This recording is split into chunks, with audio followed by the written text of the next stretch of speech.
I love how Star Trek Voyager's flashback episode told the story missing from the final original series movie. When Star Trek VI, The Undiscovered Country premiered in 1991, it was a send-off to Captain Kirk and the crew of the original Star Trek. The film closed out decades of storytelling, handed the torch to a new generation, and gave the Enterprise a rousing farewell. Yet, for all of its political intrigue, allegorical storytelling, and Shakespearean gravitas, the movie left something important behind. We never got to see how the average Starfleet officer, the ones not at the top of the chain of command, processed those turbulent events. 5 years later, Star Trek Voyager decided to fix that with Flashback, a Season 3 episode that aired during Star Trek's 30th anniversary celebration. Instead of a nostalgia-heavy clip show or a shallow cameo, Flashback did something clever. It retroactively inserted a Voyager character into the events of the Undiscovered Country and gave us the missing story the film never had time to tell. It's one of those rare times when Star Trek revisited its past without undermining it, and in fact, deepened it. The premise of Flashback. Flashback begins with Tuvok, Voyager's Vulcan tactical officer, suffering from mysterious memory collapses that threaten his life. In order to save him, Captain Janeway agrees to perform a Vulcan mind meld, entering Tuvok's subconscious to discover the origin of the memory fragment that's destabilizing him. That memory turns out to be from decades earlier, when Tuvok was a young ensign serving aboard the Excelsior under Captain Hikaru Sulu.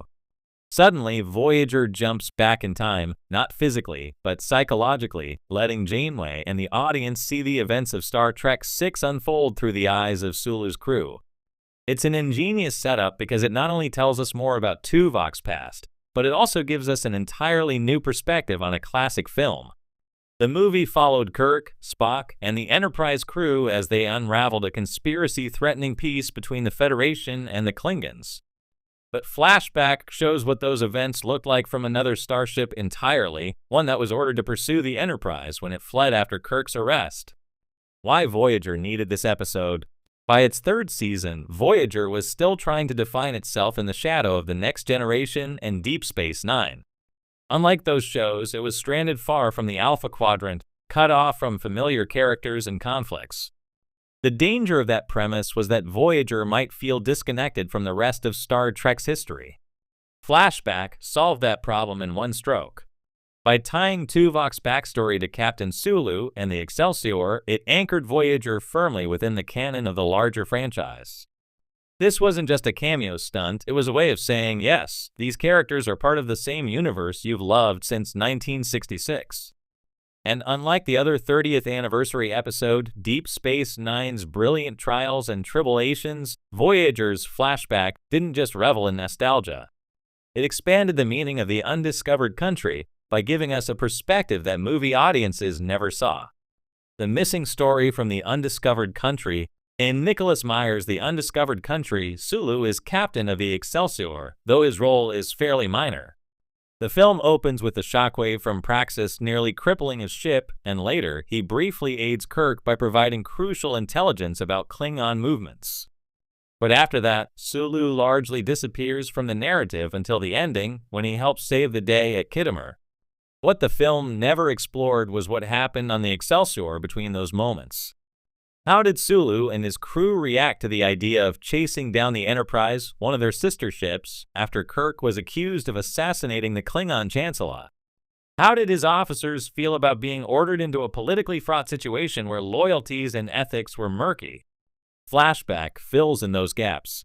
Through Tuvok's memories, we see how Excelsior's crew experienced the crisis, not as a tidy 2-hour story with dramatic speeches, but as a lived reality full of uncertainty and moral ambiguity. For the junior officers, it wasn't about galactic peace or Shakespearean monologues.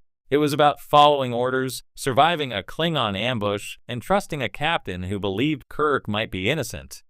George Takei finally gets his due. One of the great joys of Flashback is that it finally gives George Takei the spotlight he always deserved. For decades, fans clamored for a Sulu spin-off, and while that never materialized, Flashback essentially gave us a one-episode version of what it could have looked like. Takei slips back into the role with ease. His Sulu is authoritative, charismatic, and unflinchingly loyal to his crew. He isn't overshadowed by Kirk, Spock, or McCoy here. He is the captain, and Voyager treats him with the respect of a legendary figure. For many fans, this was the closest we ever got to seeing what a Star Trek Excelsior series could have been. It wasn't just Take who shone either. Grace Lee Whitney reprised her role as Janice Rand, now serving as Excelsior's communications officer. After years of being sidelined in TOS, Whitney finally got to show Rand as a competent Starfleet veteran, firmly in her element. Their presence gave the episode an authenticity that grounded it as more than just fan service. Tuvok's coming-of-age story. While Flashback functions as a love letter to Sulu and the Excelsior, it's ultimately Tuvok's story. The young Vulcan ensign is portrayed as rigid by the book and uncomfortable with Starfleet's more emotional, human qualities. He even considered resigning his commission at one point, feeling out of step with Starfleet's culture. Through his interactions with Sulu and Rand, Tuvok learns that Starfleet service isn't always about cold logic. Sometimes it's about loyalty, instinct, and faith in one's commanding officer. For a character who often clashed with Janeway on Voyager, this backstory adds depth. He has struggled with chain of command issues before, and it shaped who he became decades later. The flashback isn't just a narrative gimmick, it's a character study. It reveals why Tuvok is the kind of officer he is, and it ties his personal journey to one of the most pivotal moments in Star Trek history. A smarter kind of nostalgia. It would have been easy for Voyager to simply recreate scenes from the undiscovered country and call it a day.